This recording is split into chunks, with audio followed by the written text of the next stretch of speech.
যে আব্দুল হামিদ সাহেব মানে নাসির ভাই আমার থেকে অনেক ভালো বলতে পারবেন যে এই যাওয়ার পিছনে গোয়েন্দা সংস্থাগুলোর সম্পূর্ণভাবে যদি সহযোগিতা না থাকতো এটা করা সম্ভব না, এটা সম্ভবই না। পূর্ববর্তীকালীন সরকার তেনারা অত্যন্ত ক্রিডেন্সিয়াল প্রাপ্ত, অত্যন্ত বিদেশে অনেকদিন ধরে থেকেছেন, এ করেছেন, বিরাট বিরাট ব্যাপার, দিগ্গজ ব্যাপার। কিন্তু আসলে কিন্তু আমি কাজের ব্যাপারে তাদের মধ্যে কিন্তু কোনোই সাফল্য দেখে এইখানে একটা জিনিস বোঝা যাচ্ছে, হ্যাঁ, যে আমাদের এই এই সরকারকে, অন্তর্বর্তীকালীন সরকারকে আমরা সতর্ক করতে চাই যাতে আপনারা এই মানুষ কিছু না লুকান। একটা শোডাউন দিল, অর্থাৎ আপনি তাদের কার্যক্রম নিষিদ্ধ করেছেন, তারা একটা শোডাউন দিল, দেখি এখন বাংলাদেশ সরকার কি করতে পারে। তার এই অন্তর্বর্তীকালীন সরকার 2 দিন আগে বলা হয়েছে যে এরপরে যদি কেউ কার্যক্রম করে তাদেরকে জেলে নেওয়া হবে। তাহলে এখন আমরা দেখতে পাবো যে তারা তাদের যে কথা বলেছেন, তারা যে রুলস করেছেন, নিয়ম নীতি বানিয়েছেন, সেই নিয়ম নীতি ওনারা প্রতিষ্ঠা বাস্তবায়ন করতে পারেন কিনা। ওনারা যদি এখন অ্যারেস্ট করতে না পারেন আওয়ামী লীগের, এবং এরা যদি করতেই থাকে, তো তাহলে আবারও প্রমাণিত হবে যে ওনারা সরকার চালাতে পারছেন না। এটা তো একটা একজন দর্শক যে প্রশ্ন করে গেলেন, এটা তো আওয়ামী লীগের একটা চ্যালেঞ্জ, তাই না? আওয়ামী লীগ তো একটা চ্যালেঞ্জ করেছে, আওয়ামী লীগ চ্যালেঞ্জ করতেই। জি জি। আর আমি একটু সেনাবাহিনী, একজন দর্শক যে প্রশ্ন করেছিলেন যে আওয়ামী লীগের অনেকেই দোষর বলতে আমরা অনেকেই জানি যে তাদেরকে গ্রেফতার করা হচ্ছে না, তার মধ্যে নুসরাত ফারিয়াকে গ্রেফতার করা হলো, সেটা নিয়ে হতাশা প্রকাশ করেছেন স্বয়ং সংস্কৃতি প্রতিমন্ত্রীও, সংস্কৃতি উপদেষ্টা, সরি। তারপরে অনেক মহল থেকে অনেক আলোচনা এসেছে। এখন এইটা দেখেন, এই ব্যাপারেও দেখেন ওনাদের কোনো নিয়ম নীতি নেই, নাকি নিয়ম নীতি নাই। যেমন ধরেন এখন এই যেই শেখ মুজিবুর রহমান সাহেব সম্পর্কে বঙ্গবন্ধু সিনেমার নাম বা যেটাই হোক, যে সিনেমার মুজিব আছে, তো সেই সিনেমায় যিনি শেখ মুজিবের অ্যাক্টিং করেছেন তিনি কিন্তু ফ্রি, মুক্ত আছেন। যিনি ফজিলাতুন্নেসার অ্যাক্টিং করেছেন তিনি ফ্রি আছেন। কিন্তু নুসরাত ফারিয়া নাকি ওখানে হাসিনার অ্যাক্টিং করেছেন, এখন ওনার নামে নাকি ভাটারায় একটা কেস আছে, সেই জন্য ওনাকে ধরা হলো। আচ্ছা, ভাটারায় কেস আছে, ওনাকে ধরা হলো। তাহলে আব্দুল হামিদ সাহেবের নামে নাকি 5টা কেস ছিল, তো ওনাকে ধরা হলো না কেন? তো এই যে আমার মনে হয় আব্দুল হামিদ সাহেব যে পালায় চলে গেল, এই জন্য এখন এই যে যখন স্বরাষ্ট্র উপদেষ্টাকে ধরা হলো, তখন বললো হ্যাঁ আপনি যদি না ধরতাম তাহলে তো আপনারা আমাকে ধরতেন। অর্থাৎ ওনারা আসলে কিন্তু, এবং আমরা খুব ভালো করে জানি যে আব্দুল হামিদ সাহেব নাসির ভাই আমার থেকে অনেক ভালো বলতে পারবেন যে এই যাওয়ার পিছনে গোয়েন্দা সংস্থাগুলোর সম্পূর্ণভাবে যদি সহযোগিতা না থাকতো এটা করা সম্ভব না, এটা সম্ভবই না। সেই অবস্থায় 4 ঘন্টা বসে থেকে আরাম করে আব্দুল হামিদ সাহেব গিয়েছে। সেই কারণে নুসরাত ফারিয়াকে ওনাকে ফারিয়াকে ঢুকানো হবে, এটা তো দিস ইজ আমি মনে করি খুবই অন্যায়।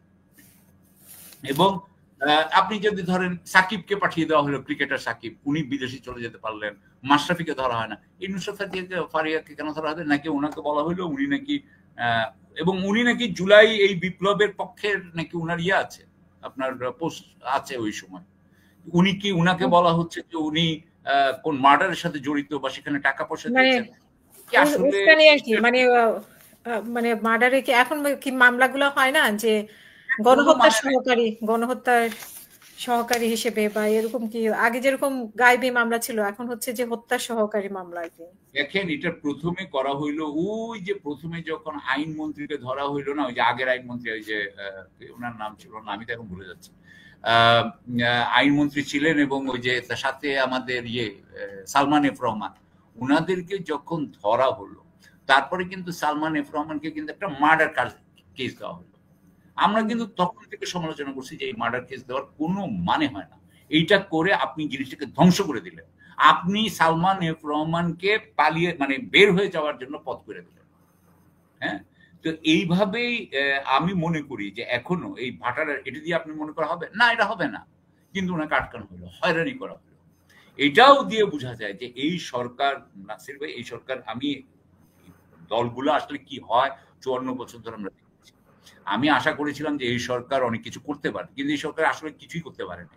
আপনি বলতে পারবেন যে না কোর্টে কোনো কিছু চেঞ্জ হয়েছে? আপনি বলতে পারবেন ব্যুরোক্রেসিতে কিছু চেঞ্জ হয়েছে? যারা ব্যবসায়ী তারা বলে দুর্নীতিতে কিছু চেঞ্জ হয়েছে, তারা মনে করেন না। হ্যাঁ, এই যে আগামীকাল পরশু যাবে হচ্ছে কি 3 জন এই 20 তারিখ, 21 তারিখ, 22 তারিখ দুদক ডেকেছে, ওই যে কয়েকজনকে, ওই যে তানবীর, সালাউদ্দিন, ওদেরকে চাকরি খাওয়া হয়েছিল, মনে আছে? দুজনকে যে বরখাস্ত করা হয়েছিল, হ্যাঁ, ওদেরকে ডাকবে যে কালকে ওরা 1-2 জন করে যাবে, ব্যাস ওখানে কিন্তু থেমে গেছে। অর্থাৎ আমি যেটা বলতে চাচ্ছি যে আমাদের বর্তমান অন্তর্বর্তীকালীন সরকার, তেনারা অত্যন্ত ক্রিডেন্সিয়াল প্রাপ্ত, অত্যন্ত বিদেশে অনেকদিন ধরে থেকেছেন, করেছেন, বিরাট বিরাট ব্যাপার, দিগ্গজ ব্যাপার, কিন্তু আসলে কিন্তু আমি কাজের ব্যাপারে তাদের মধ্যে কিন্তু কোনোই সাফল্য দেখতে পাই। রাইট। আমার মনে হয় যে ইয়ের মধ্যে আমি সাংবাদিকদের মধ্যে সব দোষ জয়েন্ট স্টক কোম্পানির, শেয়ার ট্রান্সফার হয়ে গেছে তো। হ্যাঁ, জয়েন্ট স্টক কোম্পানির দোষ, কোন জয়েন্ট শেয়ার ট্রান্সফার হয়ে যাচ্ছে। ও বসুন্ধরা কোম্পানি আছে, মালিক তো পাল্টে গেছে। রাইট, এটা হচ্ছে এসালামও তাই হয়েছে। রাইট। ইয়ে সালমান এফ রহমান এটা কে পাইছে নাসির ভাই? এটা আমি যেহেতু পাই নাই বলতে পারবো না। আমি দেখাচ্ছিলাম আব্দুল্লাহ আওয়াল মিন্টু নাকি এখন এটা দেখেন, এগেইন সামাজিক মাধ্যমে এই ধরনের কথা বলা হয়, আমি জানি না। নাসির ভাই বললেন যে নুসরাত ফারিয়াকে যেভাবে ধরা হয়েছে এবং স্বাভাবিকভাবেই সেটা একটা আপনাকে ডাইভার্ট করাইতেই পারে, এবং সেটা একটা কৌশল, সরকার এটা সবসময় করে থাকে।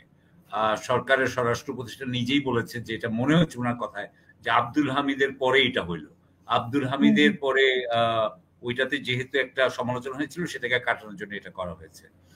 আব্দুল হামিদের ওই ঘটনার পরে কিন্তু আওয়ামী লীগের নিষিদ্ধ কার্যক্রম হঠাৎ করে শুরু হয়ে গেল, সেই ব্যাপারেও কিন্তু আমরা তখন বলেছি একটা নাটক ভাব লাগছে।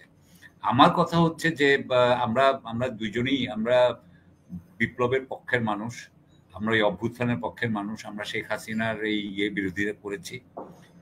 আমরা চাই যে বাংলাদেশের উন্নতি হোক, আমরা চাই যে 54 বছরে যেরকম ভাবে দেশ চলেছে সেরকম তার পরিবর্তন হোক, যেটা খুব সুন্দর করে নাসির ভাই বলেছেন যে আমরা চাই যে একটা নিয়মে যাতে আমরা সবাই চলতে পারি।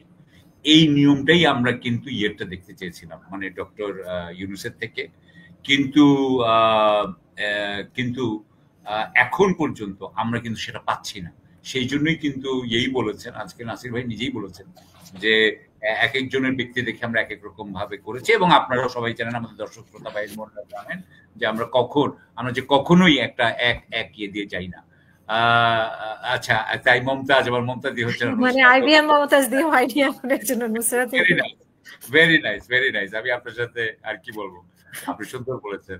তো আমি এই হিসাবে বলতে চাই যে এখানে একটা জিনিস বোঝা যাচ্ছে, হ্যাঁ, যে আমাদের এই সরকারকে, অন্তর্বর্তীকালীন সরকারকে আমরা সতর্ক করতে চাই যাতে আপনারা এই মানুষ কিছু না লুকান, বা আপনারা একটা কনসিস্টেন্সি মেনটেন করেন আপনাদের সম্পর্কে, যাতে আমরা কোনো ত্রুটির খবর বা আপনাদের কোনো দোষের খবর বা আপনারা কোনো কিছু ব্যত্যয় ঘটিয়েছেন এটার খবর যাতে আপনাদের বিরোধীদের থেকে না পেতে হয়। আপনারা বিরোধীরা যদি আমাদেরকে এই খবর দেয় এবং পরে যদি মনে হয় যে আপনারা এটা অস্বীকার করতে পারছেন না, আপনারা এখানে মানে আপনি বিচলিত হয়ে পড়ছেন, তখন কিন্তু আপনাদের ভাবমূর্তি যে ক্ষুণ্ণ হয়। আর একবার ভাবমূর্তি ক্ষুণ্ণ হলে আপনিও জানেন, আমরাও জানি, যারা 30-40 বছর ধরে যাদের প্রফেশনাল লাইফ ছিল, যে একবার কিন্তু ভাবমূর্তি ক্ষুণ্ণ হয়ে গেলে সেটা কিন্তু আবার পুনরুদ্ধার করা অত্যন্ত অসম্ভব বলতে হয়। তো আমি আশা করব যে আমাদের এখানে যে সমস্ত ব্যক্তিরা আছেন সরকারে, তারা এইগুলো মনে রাখবেন। ধন্যবাদ, অসংখ্য ধন্যবাদ।